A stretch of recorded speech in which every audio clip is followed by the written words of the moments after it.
I've investigated nearly 30 murders. This is absolutely the most horrific one that I've investigated.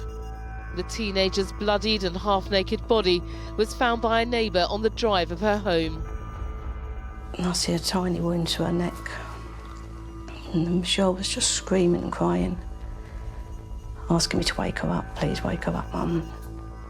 He has attacked 2 females within a close time period, in a close proximity. He has murdered one of those. Why isn't that individual on our database? How are we going to catch him? How can we quickly catch him before he attacks again? He's described as a white man in his 20s or 30s, between about 5'9" and 6 foot. He's probably one of the most frightening individuals that I've had the opportunity to deal with in my police career.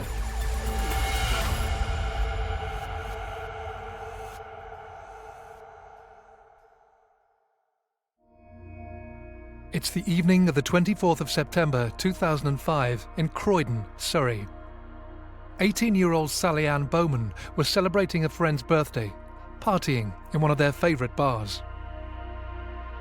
Sally Ann had gone out with one of her sisters and some other friends into Croydon.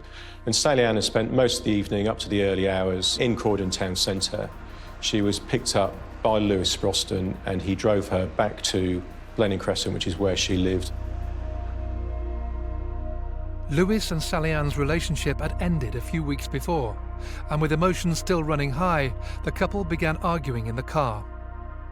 This argument continued for over an hour and a half, until finally, Sally Ann got out of the car and Lewis drove off. It was probably around about 4:15 that Lewis drives away from Blenheim Crescent, looks in his rearview mirror, and apart from the actual murderer, was the last person to see Sally Ann alive. The brutality of the crime scene allowed police to put together Sally Ann's last moments alive. Standing alone on her driveway, she was subjected to a very sudden, very violent assault, less than 10 metres from her own front door. We know that Sally was stabbed at least 7 times. Of those 7, 3 of them were so strong, the stab wound, that they passed through her body. 2 went through her abdomen and out the back. She had been bitten a number of times. There was a number of areas on her body, including the bite marks, that yielded DNA. We were also able to ascertain that Sally Ann had also been raped. And the evidence suggested that that had occurred after she had been killed. The events that led to this shocking crime, committed in a quiet suburban street, began almost 24 hours earlier. Sally Ann had spent the previous night at her mum's house and was looking forward to a relaxing weekend. Sally Ann had woken up and just laid about all day in her pink fluffy dressing gown, watching telly, munching on biscuits and crisps and God knows what. And then the phone went a couple of times. It was Sister Nicole asking if she'd like to go out for the evening, as it was Nicole's best friend's birthday. It was about 6:05 in the evening on Saturday the 24th, and I went to the door, and Sally just said, "Love you, Mum." I said, "Love you too." It was the last time I saw her. Sally Ann met up with her sister and her friends and went to one of their favourite bars in the town centre to enjoy a girls' night out. And she was 18, she was an adult, just. And she was very streetwise, so, you know, even if I had, there probably wouldn't have been many concerns. You wouldn't expect that maybe the next few hours she'd be laying in a pool of her own blood, would you? I've seen the CCTV footage. She was at the bar, she was laughing, flicking her hair about, giggling, and according to Nicole, they had an absolute excellent night. And at the end of the night, she went back home with Nicole, but in the meantime of the journey, she was having a conversation with Lewis on the phone and got it into her head that she really wanted to see Lewis. So she arranged to go get a cab from Nicole's back into Croydon, where Lewis then went and picked her up. Sally Ann was in Blenheim Crescent with her ex-boyfriend Lewis Sproston in a car outside of the address that she was living at, where she rented a room. And they were in that car probably from about 2:30 until at least 4:15. What we know from a witness is that about 4:15 that Sunday morning, the witness woke up because they heard what they described as a garbled sound, which ended in a scream. Now, they looked out of their window, which looked onto the location that Sally Ann was eventually discovered, but couldn't see anything. It was very still, there was no other noise. They left their window, but returned about 5 minutes later, hadn't switched their bedroom lights on or anything like that, and they looked out and they saw a man walk down the street in the direction of where Sally Ann was eventually found. They then didn't see or hear anything else, and they went back to bed.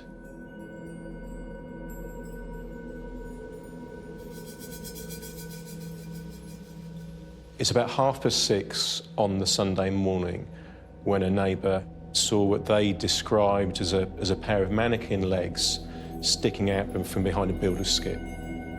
They went over to have a look and discovered the body of Sally Ann, partially clothed and clearly dead at that point in time.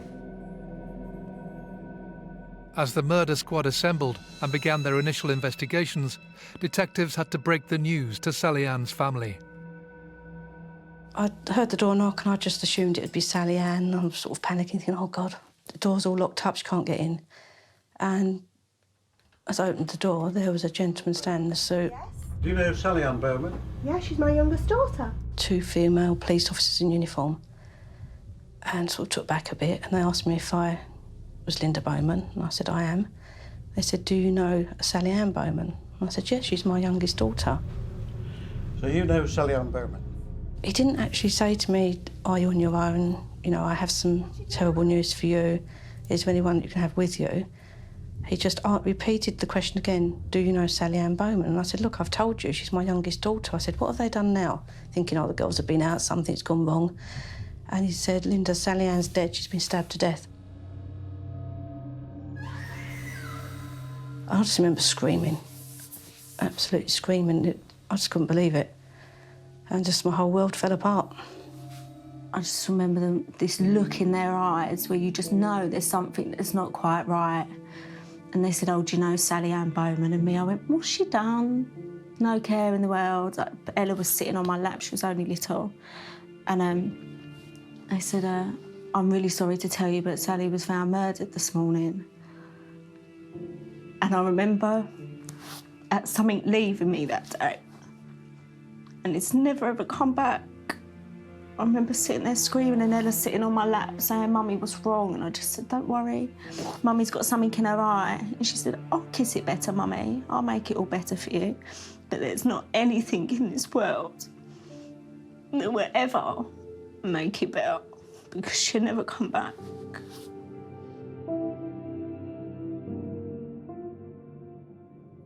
Within hours of the murder inquiry being launched, the spotlight began to fall on one of the last people to see Sally Ann alive.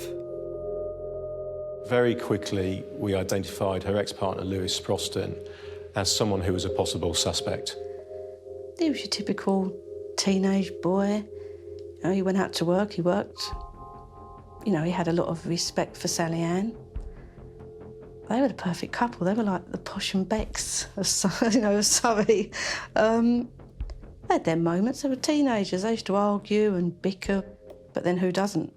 Murder detectives were given the task of basically finding Lewis Sproston that afternoon. They managed to find him with a brother and a friend of his. He was approached by police officers asking him if he was Lewis Sproston. He said yes. And because he'd had a tiff with Sally that night and he'd driven off from the driveway, he said, oh, is this because we've had an argument? Immediately, alarm bells, I presume, went off. And they said, Lewis Sproston, you are being arrested for the murder of Sally Ann Bowman. And he had no idea. Here we had someone who had sort of acknowledged that he'd had some form of argument with Sally that night and literally put himself at the scene at the time of the murder. And there is only one way to manage someone like that with an investigation, and that is to arrest them as a suspect for the murder. And that's what happened. Lewis Sproston was taken into custody and questioned for 4 days. During this time, his DNA was taken, and the sample was sent for comparison with the DNA found on Sally Ann's body. But when the results came in, the news wasn't what the police were expecting.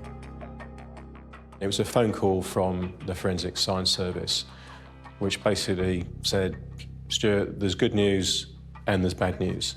The good news is we have a match to the DNA profile from your crime scene. The bad news is it matches to another crime, another sexual assault, 4 years before, only a mile and a half away in Purley. This news ruled Lewis out as a suspect for Sally Ann's murder. But at the same time, the detectives' worst fears were realised. They were faced with a serial attacker, capable of murder, who could strike again at any time.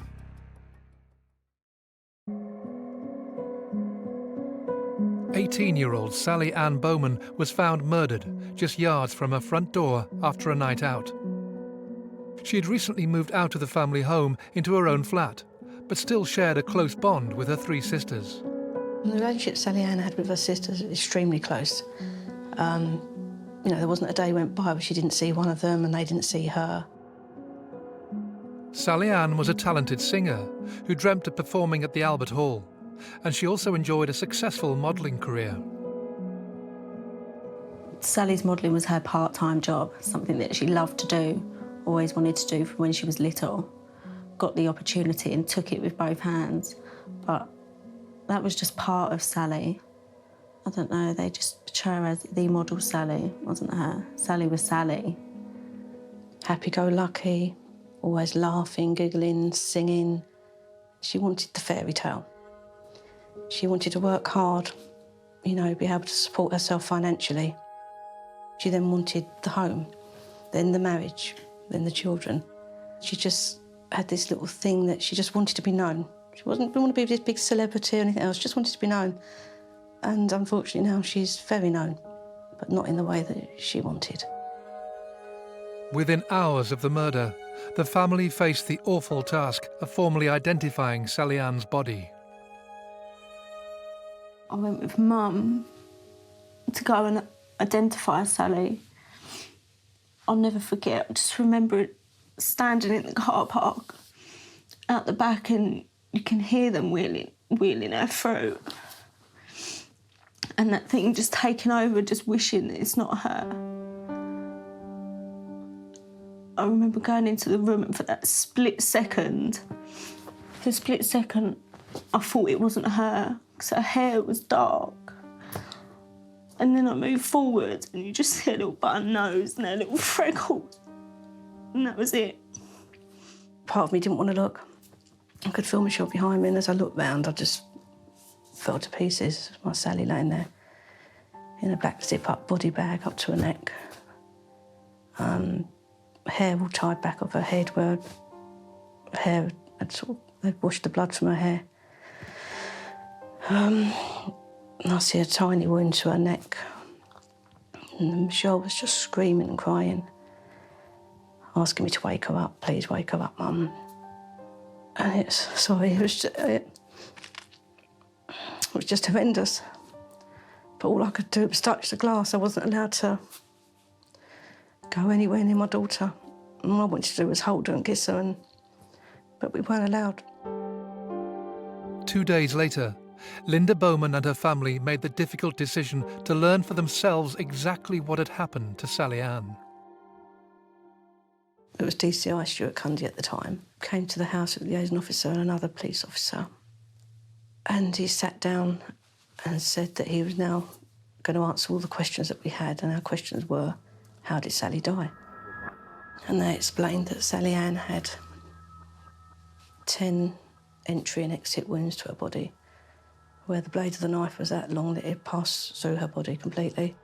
There were bite wounds to Sally Ann's body. And then Stuart looked at Nicole and said, in reply to your question, Nicole, yes, Sally Ann was raped. I just remember Nicole screaming, kicking, shouting, trying to calm her down. And then the words were, but after she was dead.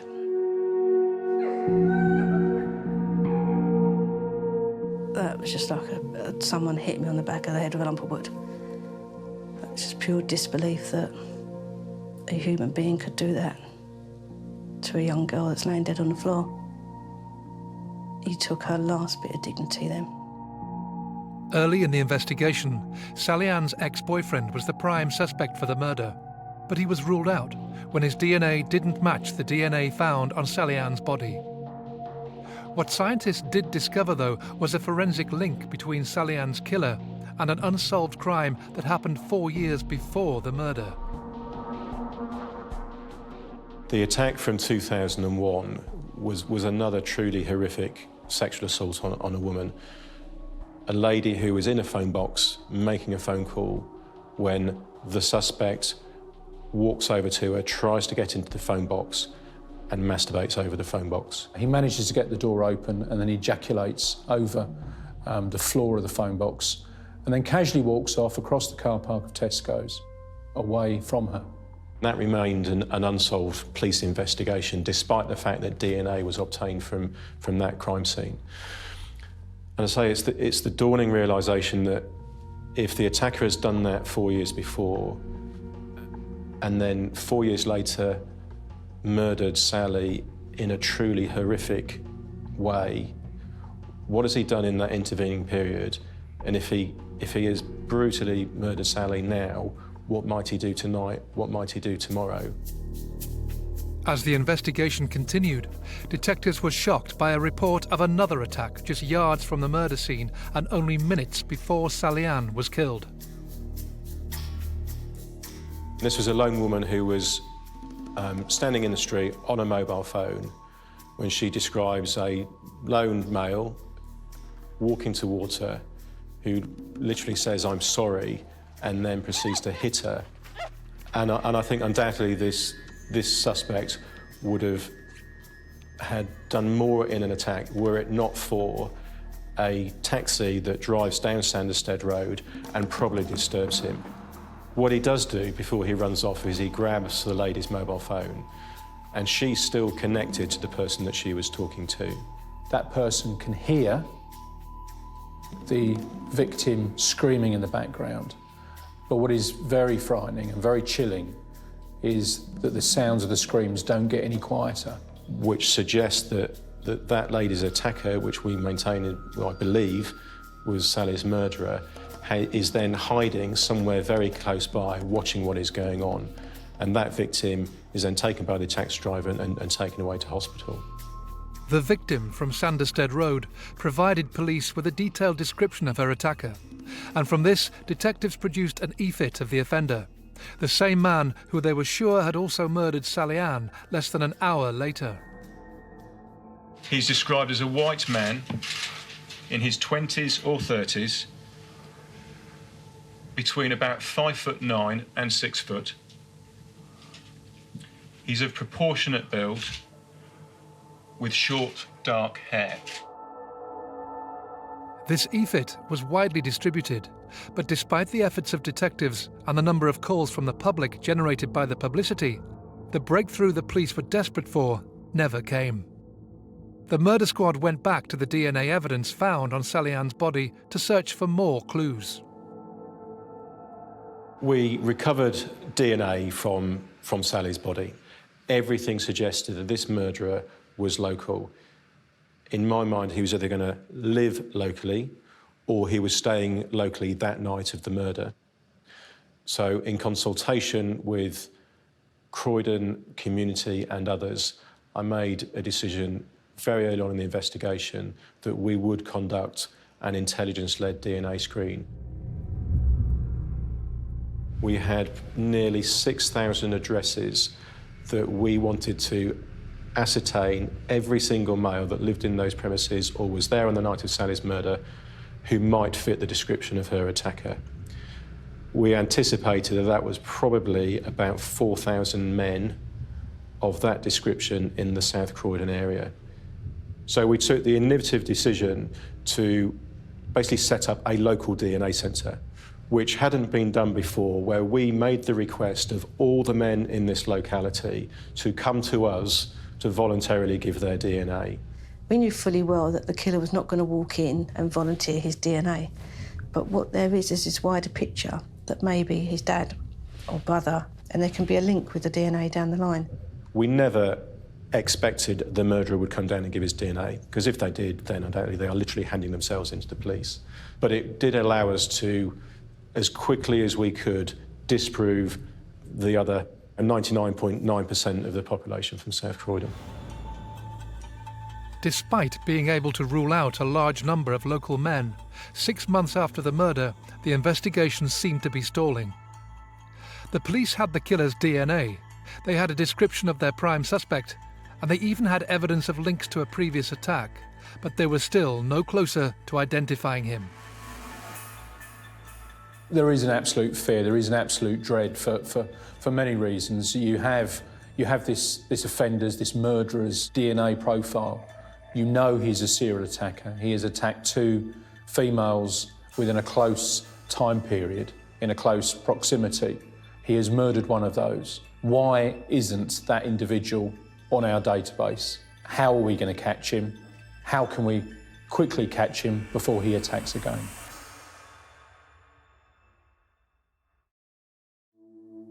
The murder of Sally Ann Bowman sent shockwaves through South London. An 18-year-old woman in the prime of her life, she was savagely stabbed to death just meters from her own front door. Detectives had recovered DNA of the killer from Sally Ann's body, and an attack on another woman just minutes before the murder had provided a description. But other than that, police had little to go on, and 6 months after the crime, Sally Ann's relatives were still living a nightmare. It was a not knowing who he was. It was a not knowing, you know, is he linked to the family in any way? Is it someone that we all know? Is it somebody we trusted? It was the fear of being in your homes at night, locking your windows, bolting your door, jumping every time there's a shadow or there's a noise. And from my point of view as a mum, is he going to get to another one of my girls? We had absolutely nothing other than DNA. That was all the police had, was DNA. Faced with a stalling investigation, the police decided on a new line of inquiry. Just days after the killing, detectives had released an e-fit of the man who attacked a woman less than an hour before the murder. Police were sure that this attacker was the same man who would go on to kill Sally Ann. Now, though, they took the decision to release a second e-fit, this time of a man suspected of the attack in the phone box 4 years earlier. The victim of the attack in 2001 hadn't completed an e-fit at the time of her attack. I took the decision that actually she might be able to add something more to our investigation, whilst undoubtedly the attacker and his image would still figure large in her mind. We could never be totally sure that the image which she created was indeed what the attacker looked like at that time. And if it was accurate, it was what he looked like 4 years before. But I took the choice, let's release it. We can use this to generate another round of significant publicity. So in March 2006, I released the second e-fit. After discussions with Sally Ann's family, the police also decided to release some of the more horrific details about the nature of the murder itself. It was absolutely imperative that everybody out there, particularly people in South Croydon, knew the level of dangerousness that this murderer posed. We did a television appeal, and I remember thinking any minute he's going to say it, and I could just feel my heart pounding. The decision was taken that I would tell the media and we would be publicly talking about the fact that Sally, we did believe that she was raped after she had been murdered. And that was it. It was all out there. Everybody knew. These revelations brought new leads, but they too were dead ends. Police were still nowhere near catching Sally Ann's killer. All that was to change, however, with a seemingly unrelated event 20 miles away from the murder site involving a 35-year-old local man called Mark Dixie. We believe Mark Dixie was at one of the local pubs in Crawley watching the England-Trinidad and Tobago World Cup game.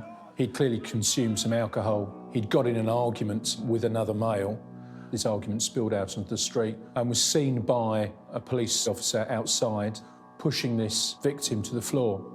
Luckily for us, luckily for the murder inquiry, the officer reacted immediately and he was arrested and taken to Crawley Police Station.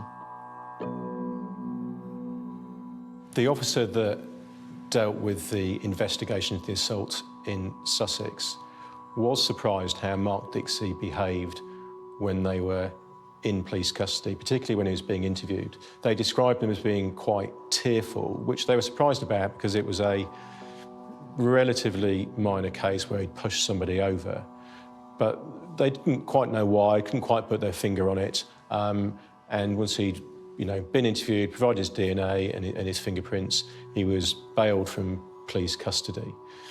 With hindsight looking back, he was probably tearful because this was the point in his life where literally everything came on top for him, and he knew full well that now his DNA had been taken, he would be linked directly to the murder of Sally Ann. 12 days later, the murder squad received the news that would break the case wide open, confirming that the DNA found on Sally Ann matched that of Mark Dixie. We received an email from the laboratory that we had actually a DNA hit identifying our offender, who we believed was our murderer. When the call comes in, setting aside that short-lived feeling of elation, the big question then presents itself, well, where is he? It would later emerge that Mark Dixie had fled to Amsterdam for 3 months in an effort to evade the manhunt. Luckily for detectives, an argument with his landlord meant Dixie returned to the UK in January 2006. Mark Dixie had gone back to his job as a chef in a pub in Hawley, had still remained working there. Why? I'm not entirely sure, but I probably believe that Mark Dixie, who was an arrogant individual, had got away with multiple offending throughout his life, had probably felt when he was bailed from Crawley Police Station that he had got away with the murder. When he was arrested for the fight, Mark Dixie had given the location of the pub where he worked as his home address. Armed with this information, detectives sprang into action. We didn't know much about Mark Dixie at this stage. We didn't know if he had any friends, whether he was likely to get assistance from anybody in the pub to evade our arrest. But at an early stage, we identified that he was working at that time in the kitchen. Police quickly devised a plan to arrest their prime suspect.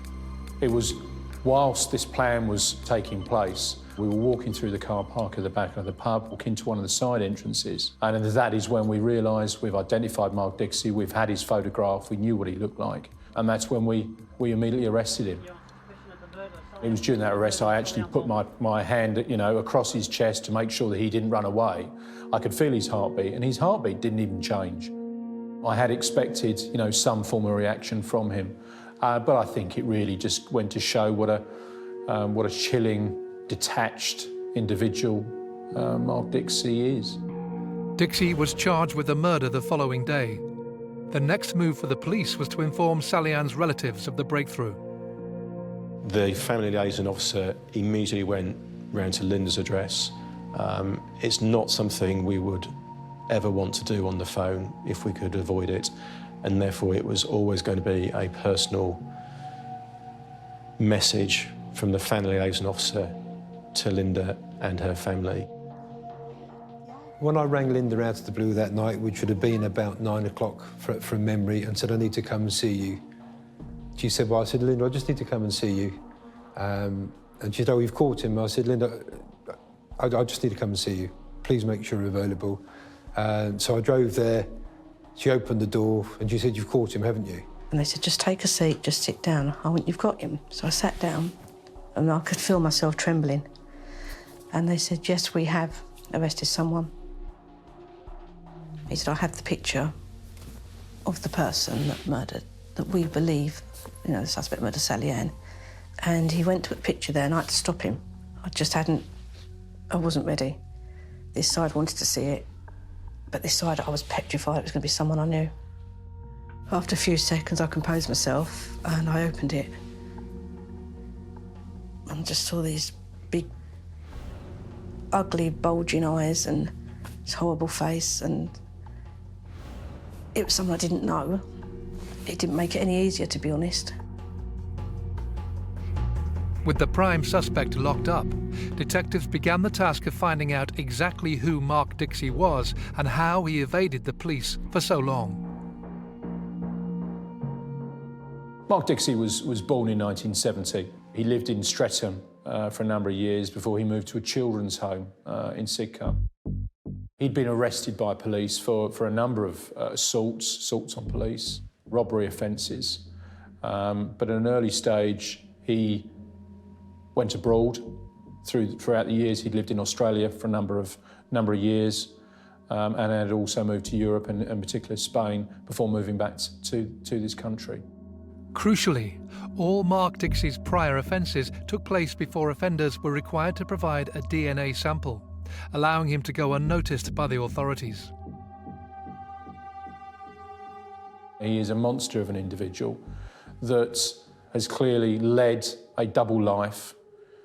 He's been able to submerge himself in normal society, pass himself off between friends and family as a normal individual. And I believe whilst he's been outside normal relationships, has committed horrific offences, committed attempted murders, sexual assaults, rapes of young females. We charged Mark Dixie on the 28th of June. Again, he gave no reply to when he was charged. In fact, the only thing he'd ever said was when he first brought to the police station, when he was being booked into the custody sergeant, he made probably a throwaway but a telling comment, which was, "I must have been mad to have done that." With Dixie in custody, the detective's job wasn't finished. In fact, it was just beginning. They would spend the next 18 months unravelling Mark Dixie's movements leading up to the murder to try and explain how and why he'd killed Sally Ann Bowman. Huge amounts of effort was put into tracking down his associates, his friends, to try and build a picture of who he was. The 24th of September is his birthday. He'd gone with friends to a pub in the Brighton Road, a few, 100 yards from Blenheim Crescent, where, as they often described him, he was often the life and soul of the party. Indeed, he was that night. He'd had a fair amount to drink, he'd taken some coke, but they didn't describe him as being overly intoxicated. One of the things which we were able to establish around Mark Dixie and his birthday was that birthdays were a significant event for him. And his partners described that he always expected, something significant for his birthday. And on that day in 2005, his partner at that point in time hadn't gone out with him for his birthday. He spoke to her on the phone whilst he was in the pub with the others, and his associates, his acquaintances, do describe him coming back after that phone call as a different Mark. He was no longer that bubbly life and soul individual. He was a lot more subdued, potentially angry. Dixie spent the rest of the evening consuming a large amount of alcohol, as well as 2 lines of cocaine. At closing time, he left the pub with 2 female friends.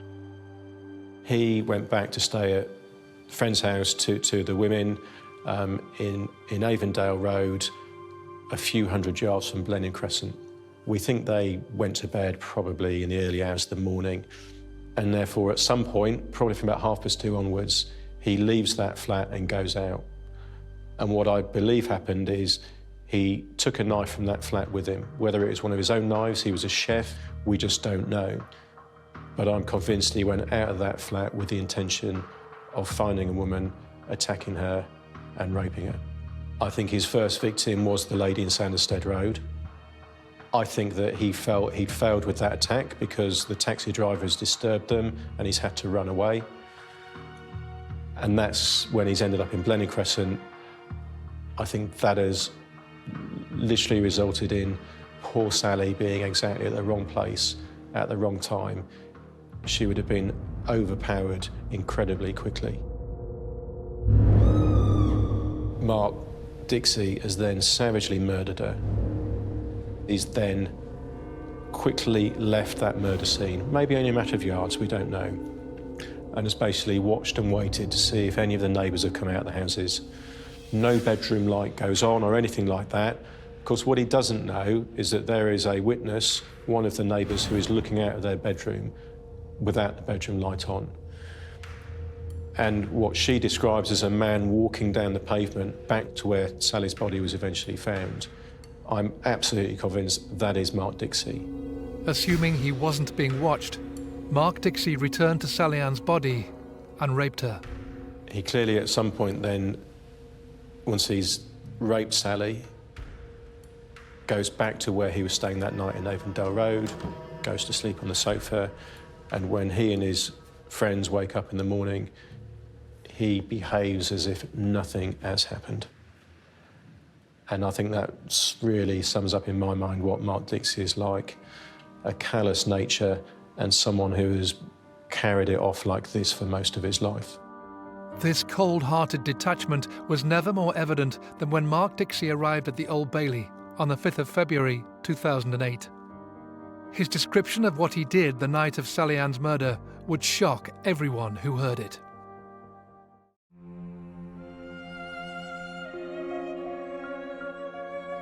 Detectives had spent 9 months tracking down the man who murdered 18-year-old Sally Ann Bowman on her driveway in September 2005. She was stabbed 7 times, and shockingly, she was raped after she had died. The prime suspect, Mark Dixie, was arrested after his DNA matched a sample found on Sally Ann's body. And as the trial approached, Sally Ann's family faced the awful moment when they were to see the killer in court. When we first went into the courtroom at the Old Bailey, the murderer was already in the box. And we were less than 3 foot away from him. And I could feel him staring round, looking round. Mark Dixie's defence was that he wasn't the murderer. There was another murderer still unarrested, undetected, but he was the rapist, that he came across what he believed was a drunk girl laying unconscious in the street on the driveway, and he thought he'd seize his opportunity to have sex with her. When he was telling this to the court and the jury, with Sally's family listening, it was really with so much, and this is my phrase, so much contempt, as if to say, well, what's wrong with doing that? Throughout the trial, the cold-hearted Mark Dixie never once offered any explanation for why he had murdered Sally Ann. I remember watching him he had no remorse on his face. He didn't care what he'd done. It was pleasure for him to see that we're all sitting there hurting. He didn't care. He just wanted to see us squirm while we sat there and listened to what he had to say. He's an animal. As part of their investigations into the murder in the lead-up to the trial, detectives began to uncover a trail of attacks that stretched across the globe. The trail led back to one man, Mark Dixie. We immediately realised that he had travelled to Australia, and we submitted again the DNA profile to Australia, saying that we identified our murder offender. And it was Western Australia that came back to us and said, yes, they have a hit for that DNA profile for an attack on a lone female in a house in Perth, Western Australia in 1998. It was around about midnight. She was studying alone. When she heard a noise coming from the kitchen, she goes to investigate and sees what we know is Mark Dixie coming through the kitchen window with what looked like a stocking over his head, armed with a knife. And the next thing she knows, she's actually being stabbed. She's rendered unconscious. She received 7 stab wounds, very similar to that of Sally Ann. She was extremely lucky to live. We know she's raped while she's unconscious, and a number of her personal items were stolen by Dixie, which we believe were potentially used as trophies by him. The trial of Mark Dixie lasted 3 weeks, and the tension in the court before the verdict was delivered was unbearable. When the foreperson did stand up and they told the court that they found Mark Dixie guilty and it was a unanimous verdict, the feelings for each of us privately will all be quite personal and undoubtedly all different in many ways. From the police officers' perspectives, not a feeling, but a myriad of feelings of, yeah, we got him. we got him. And I just thought, you know what? That's it. She can finally rest now. That part of the journey's over. He's been caught and he's been found guilty. But it's not a relief, because you can't have it back. Mark Dixie was sentenced to mandatory life imprisonment with a minimum tariff of 34 years for the murder of Sally Ann Bowman. He will be at the earliest in his 70s when he's released from prison, and that's the absolute earliest. It's a significant sentence. His dangerousness was acknowledged by the judge, and a sentence like that does reflect the need to protect society from Mark Dixie and individuals such as him. A prison sentence, however, no matter how long, was not enough for Sally Ann's relatives. Justice will never be done. Never. Not the whole time that man's living. It will never ever be done. He's fine. He's got himself a nice little cell, cosied up in there. So what justice is that for Sally? She's not here. She's in a hole. She's not with her family, where she belongs. Or because he felt that he had the right to take her from us. Mark Dixie is a detached, arrogant monster who is a danger to the public. He's probably one of the most frightening individuals that I've had the opportunity to deal with in my police career. Do I have any feelings for Mark Dixie? If I'm honest, no, I don't. Mark Dixie is someone that I don't want to spend any energy having feelings about. My feelings are for those that he's affected throughout his life, Linda and her family, his other victims. Due to the crucial role played by DNA in the case, Linda Bowman is now a firm advocate of a compulsory national DNA database. My reasons for sort of trying to campaign as such in my own little world for national DNA database, I don't see any deterrents, even 6 years on, that have been put in place. Politicians all have these bright ideas. Well, my deterrent is the biggest deterrent I could ever think of. Take DNA from birth. What's the problem with putting that onto a national database for everybody? DNA does protect the innocent, because if DNA was not found on Sally Ann belonging to her killer, then Lewis would undoubtedly right now be serving a 34-year sentence for her murder.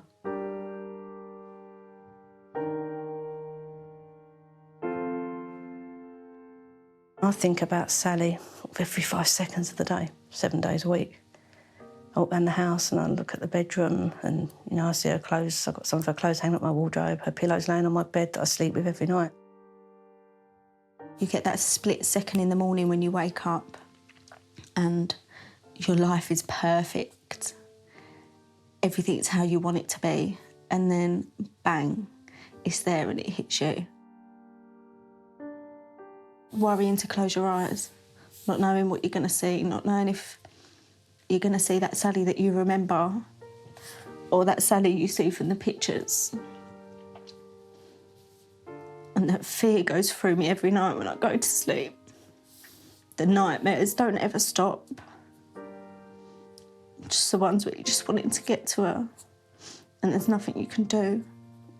There's constant reminders, and there's days where I sit and think of her and I have a huge smile on my face and I think of some of the funny things and practical jokes she's played. And then there's days I just want to shut myself away from the whole world and pretend it's not happened and she's just having a long holiday. I think to myself, if she could talk to us, to me, her dad and her sister, she'd probably just say, "Mum, I want my life back. Mum, I want to come home." But it's never going to happen, is it? The animal hasn't just taken Sally, but he's taken a piece of all of us. And he's taken a bigger piece from my mum, who were never meant.